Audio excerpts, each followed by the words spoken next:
says your sins are forgiven. I'll tell you, get up, take your mat, and go home. And he did. Just prior to that, in Mark chapter 1, after he sends demons out of a man, he goes over to Peter's house. Now, where's Peter's house? You see that flying saucer over there? That's actually now a church that was built, say, 20 or so years ago. But over that is actually the remains of Peter's house. And they found inscriptions and crosses in this house that indicate it was certainly an area of importance. There's not a lot of debate. They really think that is Peter's house right there here in Capernaum. He was a fisherman. And so there was a church built on top of it with a plexiglass floor, so you can go in there later and actually look down at the remains of Peter's house. But anyway, Jesus pulls a demon out of a guy and then walks over to that house.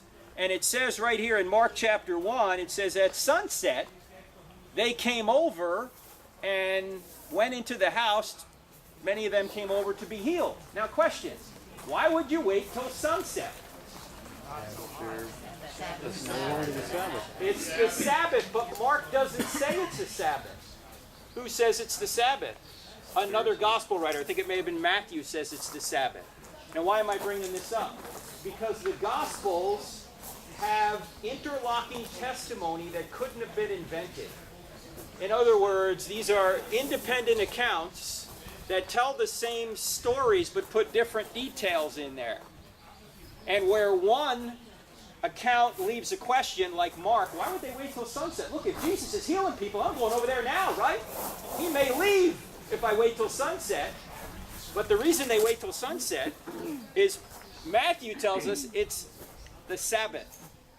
So one account, Mark gives us a partial account, and Matthew gives us another detail that helps us understand the mystery of Mark's account. It shows you that they're not copying from one another, that they are actually two independent authors that have eyewitness testimony that are including different details, and all eyewitnesses do that. All eyewitnesses give you the basic story, but they may have different details in there. And one eyewitness will give you different details than the other, and when you put them together, you get a more complete account. Okay? Also, this is the place where Jesus was healing people, and there were so many people around the house that a person that needed to be healed couldn't get to Jesus. So what did they do? They lowered him through the roof. Now, yesterday we were in Nazareth, we went in the synagogue, and the guide was explaining the roof. Do you remember he was explaining the roof? And he said that the roof was made of straw and had beams.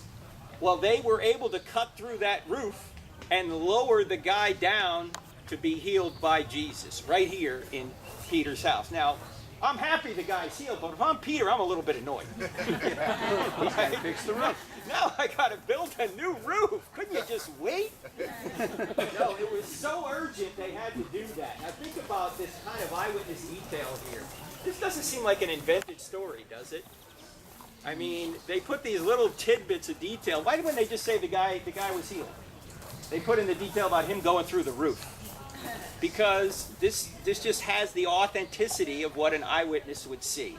They did put him through the roof. I mean, it's enough to be healed. It's another thing to be healed by going through a roof, right? Now.